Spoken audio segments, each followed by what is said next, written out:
ആലുവ മണപ്പുറത്തെ ശിവരാത്രി മഹോത്സവത്തോടനുബന്ധിച്ചുള്ള ടെൻഡറുകളിൽ വൻ അട്ടിമറിയെന്ന ആക്ഷേപം. ഉയർന്ന തുക വാഗ്ദാനം ചെയ്ത കമ്പനിക്ക് ടെൻഡർ നൽകിയിട്ടില്ല എന്ന് മാത്രമല്ല 50 ലക്ഷത്തോളം രൂപയുടെ നഷ്ടമാണ് പുതിയ തീരുമാനത്തിലൂടെ സർക്കാരിനുണ്ടായിരിക്കുന്നത്.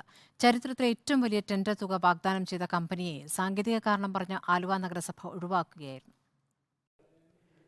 ഈ ടെൻഡറിൽ പങ്കെടുത്ത കൊല്ലം ആസ്ഥാനമായുള്ള ഷാസ് എന്റർടൈൻമെന്റ്സ് എന്ന കമ്പനി ആലുവ മണപ്പുറത്ത് വ്യാപാരമേളയും അമ്യൂസ്മെന്റ് പാർക്കും സജ്ജീകരിക്കുന്നതിന് 1,16 ലക്ഷം രൂപയാണ് വാഗ്ദാനം ചെയ്തത്.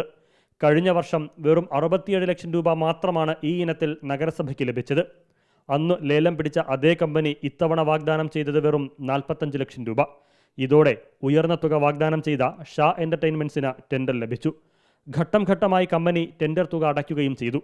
എന്നാൽ നഗരസഭ പറഞ്ഞ സമയത്തിനകം മുഴുവൻ തുകയും ലഭിച്ചില്ലെന്ന കാരണം ചൂണ്ടിക്കാട്ടി പിന്നീട് ടെൻഡർ റദ്ദാക്കുകയായിരുന്നു.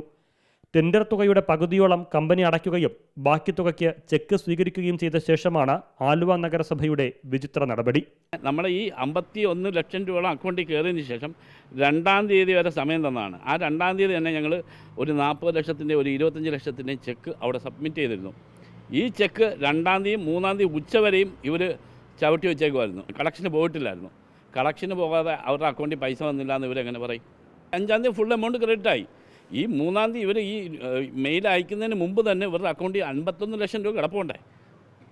എന്നിട്ടും ഇവർക്ക് നമ്മളെ വിളിച്ചൊരു മീറ്റിംഗ് കൂടിയിട്ട് ഇതാണ് സംഭവം, ഇനി നിങ്ങൾക്ക് അടയ്ക്കാൻ പറ്റുമോ അതോ എന്തെങ്കിലും ചെയ്യണമെന്നൊന്ന് ചോദിക്കാമായിരുന്നു.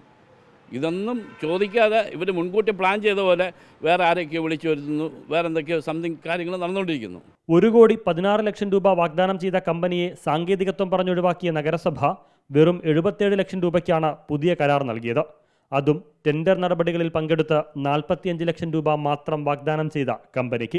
സർക്കാരിലേക്ക് കിട്ടേണ്ട എമൗണ്ട് 50 ലക്ഷം രൂപയോളം, അതും GST പ്ലസ് ടാക്സ് വേറെ വരുന്ന ആ എമൗണ്ടുകളൊക്കെ ഒഴിവാക്കിക്കൊണ്ട് ഈ കുറഞ്ഞ നിരക്കിൽ കോട്ട് ചെയ്ത ആളുകൾക്ക് കരാർ കൊടുക്കാൻ ഈ മുനിസിപ്പാലിറ്റിയുടെ ഭാഗത്തിൽ എന്തോ ഒരു നിർബന്ധ ബുദ്ധിയായിട്ടാണ് നമുക്ക് തോന്നുന്നത്.